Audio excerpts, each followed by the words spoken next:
From the Department of Engineering, Assistant City Engineer, Jeff Crow. Hi, Jeff. Hey, glad to be back. Thank you for having me. Yeah, welcome back.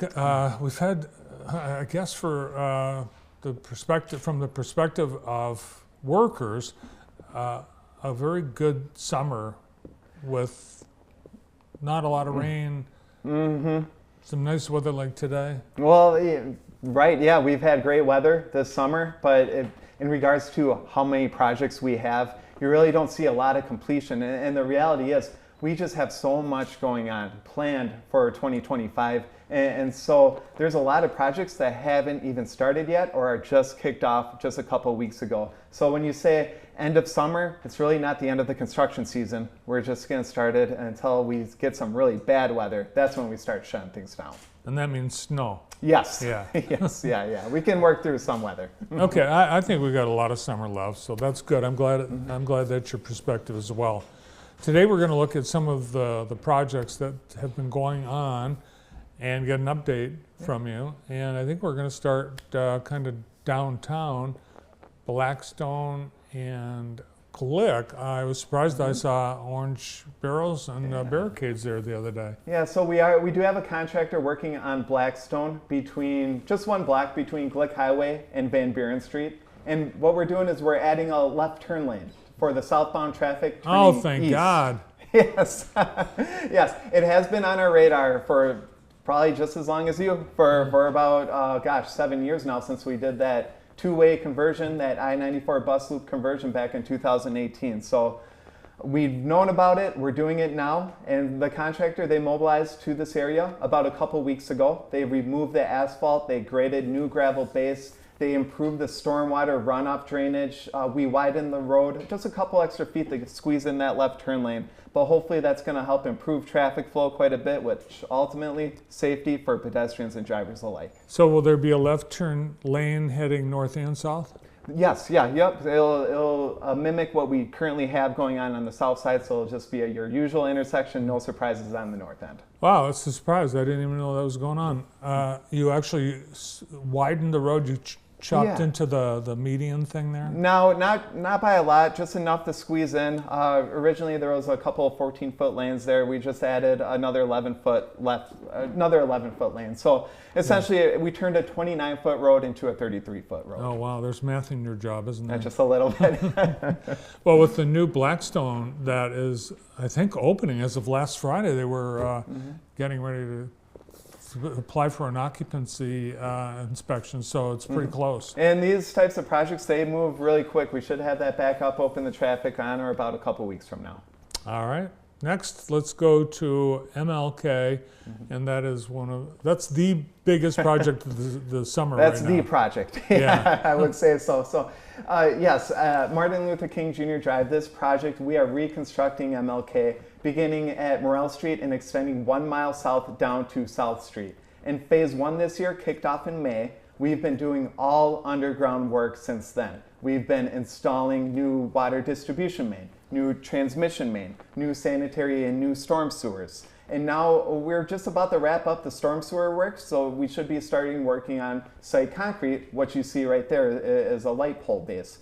We'll be doing that over the next couple months. We'll be adding the new 10-foot wide non-motorized pathway to the west side of Martin Luther King Jr. Drive. We'll be adding new curb, new sidewalk to the east side, more light pole bases. That type of concrete work will be commencing and going on for the next month or two. And then after that, everything should be starting to take shape. You'll start to see asphalt pavement come in toward mid to late October. And then once all that's in, we'll get the new tree plantings in, the new street lights installed, and it's going to look completely different from what you're used to, especially on Google Maps. So this part of the project will be completely done by the end of this year? I would say by mid-November, we should have High Street to Morrell Street, that half-mile stretch, by the end of the year. And then next year, the same treatment will happen on beginning from High Street and working down a half-mile south to South Street. I noticed at the point where the MLK Equality Trail crosses MLK the road, you've delayed doing the concrete. Is that because you're going to connect it to the road somehow? Yeah, absolutely. There's a lot of site concrete work, and if you recall that particular place on Martin Luther King, we constructed that very recently here too as well. So we had 2 different contractors placing concrete as well. So we decided to stage that portion of the work with this contractor here for the Martin Luther King corridor reimagined. Got it. And it looks like those giant bases, concrete bases with the giant bolts, are they going to have those big black mast arms? Yeah. Oh, well, yes. Yes. Yep, that is correct. All right. Progress continues. It'll be nice when it's done. Yes, that is correct. And on Wednesday, Councilperson Arlene Robinson is having a forum at the MLK Center in the evening to give an update. Are you going to be there?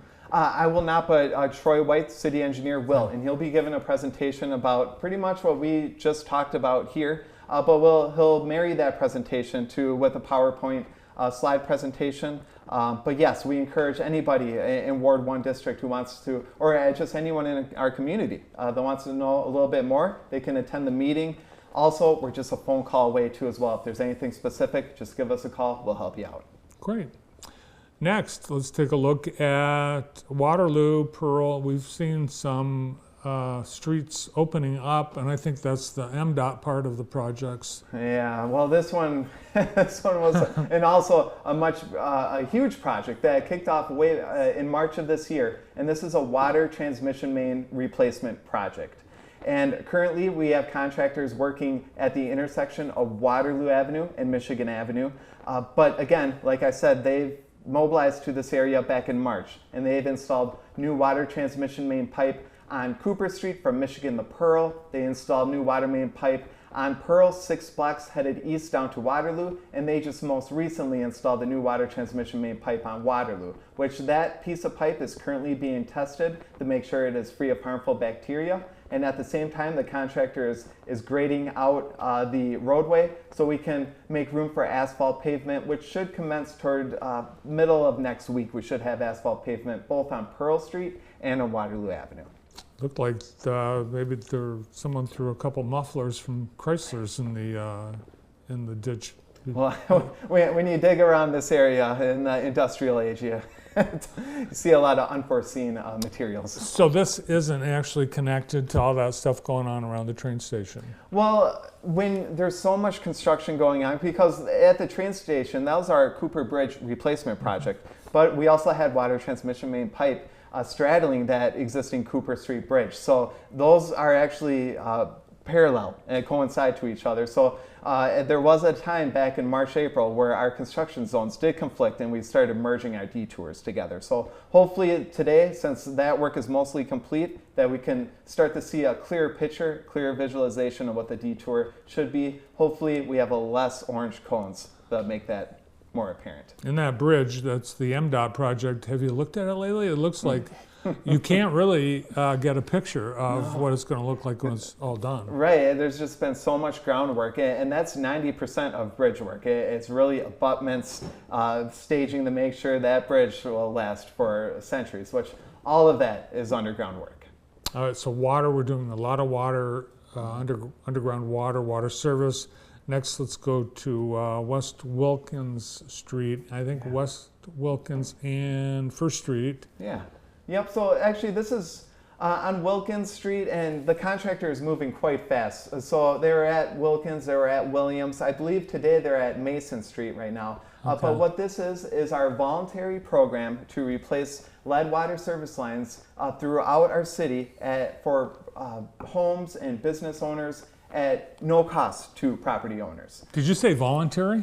It is a voluntary, but however, it's also a mandate by the state of Michigan. However, I'm not going to impose myself to physically go into your basement and to replace your line. It is private property, and we will always respect that. Now, what this is we are installing brand new copper pipe from the existing water meter in your basement to the existing water main in the street for all these homes within the project limits, which is currently bounded by Michigan Avenue to the north, West Ave to the west, Prospect Street to the south, and Martin Luther King Jr. Drive to the east. That's where our contractor is focusing this year, and is going to extend and continue working through the end of June of 26.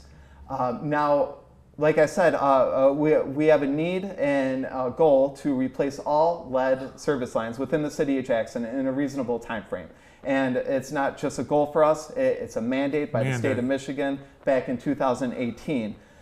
So this program helps us maintain pace to make sure that we complete that mandate in a timely manner. Yeah, and so voluntary, it's the point where, you know, someone will say, I don't want anyone from the government anywhere near my basement. You have to respect that, and you report to the state. They wouldn't let us, right? Correct. Yep, that's correct. So. And the side benefit, some of those weeds you'll get out of the street too. That's right. So we do restore everything that we can too as well. So hopefully when it's all said and done, and like I said, they move street by street very quickly here. So you'll see a moving detour, but they'll restore the asphalt that they disturb as well as any lawn too as well. But hopefully it's a minimum disturbance process.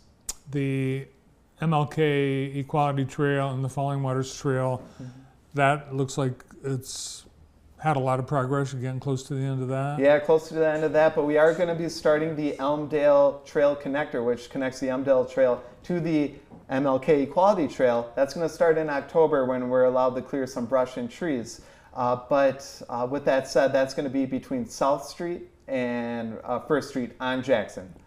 Where we'll be having a trail there too as well. So more trail work to be continued, but we did do about a mile stretch from Weatherwax up to West Ave this year, and we also did from Merryman up to MLK this year too as well. Elmdale Connector.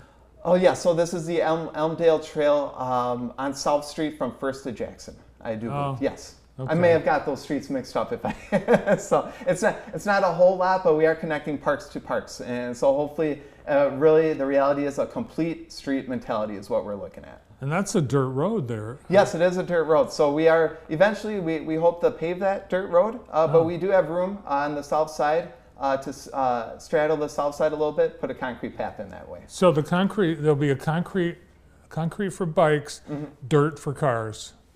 Stay tuned for asphalt. Okay, all right. We use our funding when we can. So. Well, it's a process. Yes, it is. Great to see you. Thanks for all the updates. Yeah, anytime. Thank you. You bet. Assistant City Engineer, City of Jackson, Jeff Crow.